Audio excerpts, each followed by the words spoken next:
=script_start=.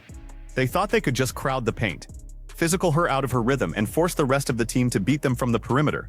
But what the defense didn't account for is that some players don't need a clean runway to completely tear a game apart. When the ball tipped off at Gamebridge Fieldhouse, everyone knew the margin for error was razor thin, but nobody expected the absolute chaos that was about to unfold on the hardwood. It was a tactical chess match disguised as a physical war, and the first few minutes set a tone that sent a clear message across the entire league. And the wildest part? This goes way deeper than anyone realizes. We are not just talking about a couple of lucky bounces or a hot shooting streak from a single player. What happened during this brutal four-quarter stretch exposed the massive tactical shifting going on right now, completely reshaping how these front offices are building their rosters for the postseason. If you think this was just another standard regular season matchup, you missed the entire story. To truly understand the tactical breakdown, you have to look at the opening 90 seconds of play. The crew chief Timothy Green, along with referee Ashley Gloss and umpire Sarah Williams, let both teams play physical right from the jump. Ryan Howard immediately made her presence felt by sizing up the defense, showing exactly why she commands so much defensive attention on the perimeter. But it was her defensive anticipation that flipped the switch early, jumping the passing lane and taking it away for an uncontested 2 points. She leads the league in steals for a reason, and that early sequence proved that her defensive instincts are just as lethal as her outside shot. But the real story of the first quarter was how Atlanta managed to weather the storm when Indiana tried to push the pace. Aaliyah Boston started operating in the low post, working against Naz Hillman and establishing a physical presence early on. Boston used her left hand to secure 5 points in the first 5 minutes, forcing the defense to collapse and open up opportunities for the perimeter shooters. Yet every single time the momentum threatened to swing completely toward the home crowd, Atlanta had an answer, relying heavily on their backcourt to navigate the chaotic defensive traps. Remember this detail, because it becomes absolutely crucial later in the night. The defensive game plan was designed to turn Indiana into a sloppy, turnover-prone unit, and within the first minute and 40 seconds, it worked to perfection. Jordan Canada was reading the floor like a veteran quarterback, diagnosing the defensive rotations and putting immense pressure on the ball handlers. When Canada forced a fumbled possession, it triggered a rapid transition attack that found Angel Reese cutting through the lane. Reese avoided the heavy traffic in the paint, absorbed the contact, and flipped it in for her first bucket of the night, coming right off a massive 15-point, 17-rebound performance in her previous outing. Now here is the part that should make you realize how unpredictable this game truly was. The lead changed hands 10 different times in the first half alone, accompanied by 7 ties. Caitlin Clark tried to establish her rhythm from the mid-range, spinning off her defender and pulling up for a perfect shooting start that kept the defense guessing. She was attacking the rim, finding Monique Billings in transition, and hitting deep jumpers that forced Atlanta to adjust their coverage. But Atlanta's bench unit stepped up in a way that completely altered the trajectory of the game, completely outplaying the starting rotation during a crucial second-quarter stretch. When Naz Hillman got into early foul trouble, it looked like the interior defense would crumble. Instead, Isabelle Borlasse and Lorella Kubaj came off the bench and immediately started producing. Borlasse, the Australian standout coming off a career-high 17-point game, used a beautiful Euro step in the lane to draw contact and finish an incredibly tough and one play. The bench depth allowed Atlanta to extend their lead, while Jordan Canada continued to wreak havoc defensively, stripping the ball from Kelsey Mitchell with just 1 second left on the shot clock to shut down a crucial possession. But there is a side to this story that the mainstream broadcast barely scratched the surface of. As the third quarter got underway, the physical toll of the game started altering the decision-making on both sides. Aaliyah Boston came out with an aggressive mindset, backing down Hillman in the post and using pure muscle to flip the ball in with her left hand.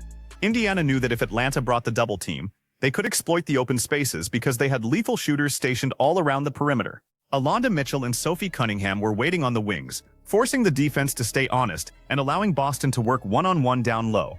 And the numbers proved just how effective that strategy was until the turnovers started mounting again. Alicia Gray completely disrupted the passing lanes, intercepting a lazy perimeter pass and taking it the length of the floor for a contested layup. Caitlin Clark tried to answer immediately, pushing the ball back the other way and finishing off the glass to keep her team within striking distance. The back-and-forth execution was elite, but the hidden factor was the looming foul trouble that began to shackle both coaching staffs. Now here is the part that should make you look closer at the tactical adjustments. Naz Hillman, despite being plagued by those quick whistles, managed to step out to the arc and drill a massive three-pointer, going a perfect 3 for 3 from deep on the night. That outside shot forced Aaliyah Boston to leave the paint, which opened up the lane for cutting guards. Jordan Canada took full advantage, delivered a sharp shuffle pass to Borlasse, and kept the offense fluid. The versatility of a modern front-court player hitting trailing threes is exactly what makes this specific matchup a nightmare to scout. Think about the sheer exhaustion of trying to guard that multi-layered offense for 40 minutes. With inside 5 minutes left to play in the fourth quarter, this became a pure clutch-time execution battle. Angel Reese, sitting precariously on 4 personal fouls from the first half, displayed unbelievable discipline by not picking up her 5th. Instead of playing timidly, she used a brilliant spin move in the lane to finish over the outstretched arms of Boston, elevating her total to 17 points and keeping the pressure squarely on the home team. But this is where the story takes a definitive turn. Ryan Howard noticed that Caitlin Clark was playing with 5 personal fouls, making her a massive defensive liability in the closing minutes. Howard isolated Clark on the perimeter, put her shoulder down and drove directly at her, using the glass to score a crucial bucket while forcing Clark to play completely hands-off defense to avoid disqualification. That single tactical exploit completely broke the defensive shell, forcing a frustrated timeout from the sidelines as the game began to slip away. Imagine if your entire defensive identity relies on a rim protector, but the opposing team keeps dragging them out to the perimeter, or beating them with pinpoint transition passing. Atlanta's guard play down the stretch was a masterclass in clock management and spacing. Alicia Gray continued her relentless downhill attacking, scoring left-handed layups through heavy contact and finishing with the kind of poise that separates veterans from young prospects. Kelsey Mitchell tried to answer with a quick 2 points out of a timeout, but the defensive secondary rotations from Atlanta were simply too fast, contesting every look and forcing heavily modified shots. Because here is what this all means going forward. When you look at the final box score, the raw data shows an absolute statistical clinic. Angel Reese secured her 10th double-double of the season, finishing the night with a staggering 21 points and 11 rebounds. That marks the 60th career double-double of her journey, a number that sounds completely absurd when you realize the level of competition she faces every single night.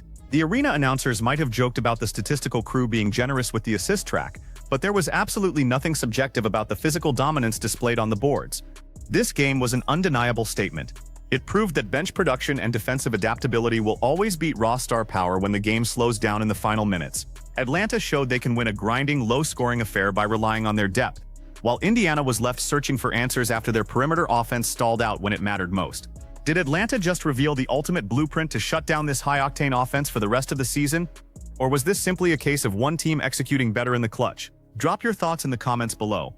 Let me know if you think this defense can hold up in a 7-game series, and make sure to hit that subscribe button for more deep-dive basketball analysis. =SIPT_END =.